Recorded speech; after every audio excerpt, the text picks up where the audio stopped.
जैसा जैसा कि इन स्टूडेंट्स के मार्फत से हमने पिटीशन फाइल की है जो एमडी कैट के हवाले से है। एमडी कैट जो सिंध गवर्नमेंट ने एक गैर कानूनी इकदाम किया है इनके रिकंडक्ट के हवाले से, उनको नोटिफिकेशन को हमने चैलेंज किया हाई कोर्ट में और हमें उम्मीद है कि हाई कोर्ट में हमें इंसाफ मिलेगा। जैसा कि गैर कानूनी अमल ये था कि इन्होंने स्टूडेंट्स ने दिन रात मेहनत करके अपना टेस्ट दिया है, उनके अच्छे में नंबर्स आए हैं।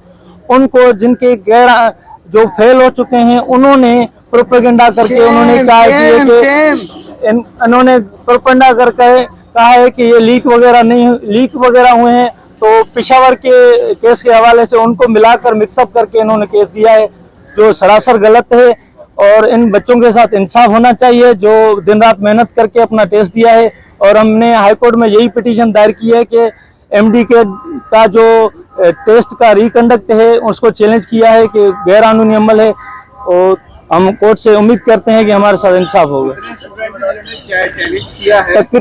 तकरीबन यहाँ पेपर अगर आउट हो गया है तो इलीगल हो गया ना टेस्ट से पहले, उससे आपने क्या टेस्ट के जो कह रहे हैं कि लीक हो गया था, तो उसके लिए हमने चैलेंज किया है कि जो लीक करने वाले थे स्टूडेंट से उनके खिलाफ कोई एक्शन नहीं लिया गया, क्योंकि रूल्स के मुताबिक उनको 5 साल तक बैन किया जाए। और दूसरा जो अमला उनके साथ मुलविस रहा उनको कोई एक्शन नहीं लिया गया, तो हम कैसे कहें कि ये एक लीक हुआ था पेपर और कोई एक्शन ना ले। तो इसलिए हमने वही चैलेंज किया है।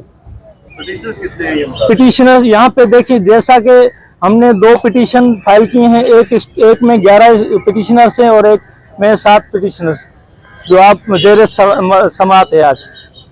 आप लोग का क्या कहना है, स्टूडेंट्स का क्या कहना है? सर, सबसे जो पहली बात है समझने की वो ये है कि ये पेपर लीक होने का मसला ही नहीं है। मसला तो 2017 में भी पेपर लीक होने का हुआ था। 2009 से लेकर 2023 तक पेपर हुए हैं, हर साल पेपर लीक होता है। 2023 से जो सबसे ज्यादा मसले हुए 2017 में हुए। मसला होता क्या है? मसला ये होता है कि जो एंटिटीज होती हैं वो करती हैं बिजनेस, अब उनको दोबारा से बिजनेस करना है तो पेपर रिकंडक्ट करवाना है। दूसरी बात ये है कि जिन्होंने पेपर लीक आउट किया उनको सजा नहीं दी गई, उनको सजा दिए बगैर, और पीएमडीसी का रूल है अगर कोई बच्चा किसी मिसकंडक्ट में इन्वॉल्व होता है उसको 3 से 5 साल तक डिस्क्वालीफाई किया जाए। उन तमाम लोगों को डिस्क्वालीफाई किए बगैर दोबारा से पेपर लेना, फेल्यूअर्स को चांस देना है। और दोबारा से अगर पेपर लीक आउट होता है तो उसकी क्या गारंटी है कि पेपर दोबारा से जो है ना वो लीक आउट, मतलब लीक आउट होने के बाद कंडक्ट कर रहे हैं तो दोबारा से क्या गारंटी है पेपर लीक नहीं होगा? पेपर लीक होगा क्या फिर हम दोबारा से टेस्ट लेंगे? सबसे बड़ा सवाल है। जिन्होंने लीक किया उनको सजा नहीं दी गई, जिन्होंने पेपर लिया पीएमडीसी के एक्ट के तहत उनको डिस्क्वालीफाई नहीं किया गया। और यहाँ पे जो आप बच्चे देख रहे हैं ना, हमेशा मीडिया पे यही गवर्नमेंट वाले आके नारे लगाते हैं यार पढ़ने वाले बच्चे नहीं है। आप यकीन नहीं करेंगे, ये बच्ची है, इसका 91% है। 91% मतलब ये है कि सिंध में इसका कराची का डोमिसाइल है, इसको कराची की टॉप मोस्ट गवर्नमेंट यूनिवर्सिटी मिल सकती है।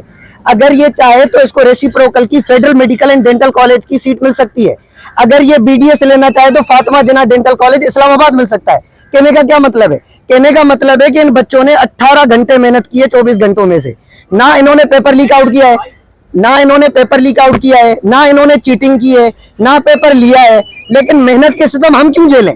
भाई पेपर लीक हुआ, आपके डिपार्टमेंट का मसला था, उन्होंने किया, जिन्होंने किया आप उनको सजा दें। सवाल कर रहे हैं कि किन किन को सजा दें। देखिए बहुत आसान चीजें हैं, कॉम्प्लिकेटेड नहीं है। हमारे पास टोटल सिंध में 45,000 बच्चे अपीयर हुए टेस्ट में, 1700 की ओपन मेरिट है। कितने? 45,000 में से सिर्फ हम एडमिशन 1700 को दे सकते हैं। आप 1700 लोगों के जो है ना वो फॉरेंसिक रिपोर्ट्स कराएं मोबाइल के, जिन्होंने पेपर लीक आउट किया है। साइबर ने यह भी दावा किया कि हमने उसको पकड़ा है, लेकिन उसको अभी तक कोई एफआईआर नहीं हुई, उसको अभी तो कोई सजा नहीं मिली। आप उसके मोबाइल की फॉरेंसिक रिपोर्ट कराएं, साइबर के थ्रू उसको इन्वेस्टिगेट कराएं और 1700 बच्चों का आप इन्वेस्टिगेशन कराएं। जो इन्वॉल्व हो उसको डिस्क्वालीफाई करें अकॉर्डिंग टू पीएमडीसी रूल्स, और जिन बच्चों ने मेहनत की है नहीं करें।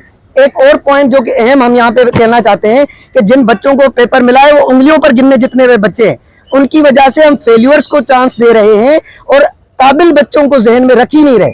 तो इन शॉर्ट यही कहूंगा कि ये पेपर लीक होने का मसला नहीं है, पेपर हर साल लीक होता है। मसला ये है कि अपने लोग जो रह गए हैं उनको चांस देना है, दोबारा से बिजनेस करना है और एमडीके के पेपर पर अरबों रुपए कमाने हैं। और जो कल्प्रेट्स है उनका पॉलिटिकली और फाइनेंशियली स्ट्रॉन्ग जो है ना वो बैकग्राउंड है, उनको सजा नहीं देनी। सजा देनी है आप उनको सजा दे दें और एक और चीज के डाउ यूनिवर्सिटी जिसको ये दोबारा से टेस्ट लेने के लिए कह रहे हैं, आपको मैं बता दूं हमारे पास एविडेंसेस मौजूद हैं, पीडीएफ मौजूद है, हम आपके साथ शेयर करेंगे। 2022 में डाउ यूनिवर्सिटी ने टेस्ट लिया, 40 सवाल गलत थे 200 में से। क्रेडिबिलिटी क्या रही टेस्ट की, खुद उन्होंने माना और उन्होंने ग्रेस मार्क्स दिए। आप इस बात का यकीन नहीं करेंगे, उस टेस्ट उस ही यूनिवर्सिटी को दोबारा से टेस्ट देने के लिए हम दे रहे हैं। 200 में से 40 सवाल गलत आ गए। एक बच्चे को एक एमसीक्यू सॉल्व करने के लिए सिर्फ 30 सेकंड होते हैं। अगर उसके 40 सवाल गलत हैं तो वो तो उन्हीं में फंसा रह जाएगा, उसका पेपर ही पूरा नहीं होगा। तो इन तमाम चीजों को मद्देनजर रखते हुए हम ये कह रहे हैं, इनके सॉल्यूशन क्या है? सबसे पहले कल्प्रिट्स को सजा दे, काबिल बच्चों की मेहनत को ज़हन में रखें, 2017 में सुप्रीम कोर्ट के ऑर्डर को ज़हन में रखें। जब सुप्रीम कोर्ट के पास हम लोग गए थे, हमारे सीनियर्स गए थे, सुप्रीम कोर्ट ने ऑर्डर किया था मेहनत कश बच्चे हैं, पेपर लीक हुआ है, आप लीक करने वालों को सजा दें, इनको सजा ना दें। तो ये फिर से तारीख दोहराई जा रही है और हमारे साथ गलत किया जा रहा है। कोर्ट में आते हमें बोला जाता है आप दोबारा से पेपर दो, हम आपको जो है ना वो दोबारा से आप कर जाओगे। सर साइकोलॉजी कहती है जिसको 7 दिन नहीं पढ़ा जाए वो भूल जाते।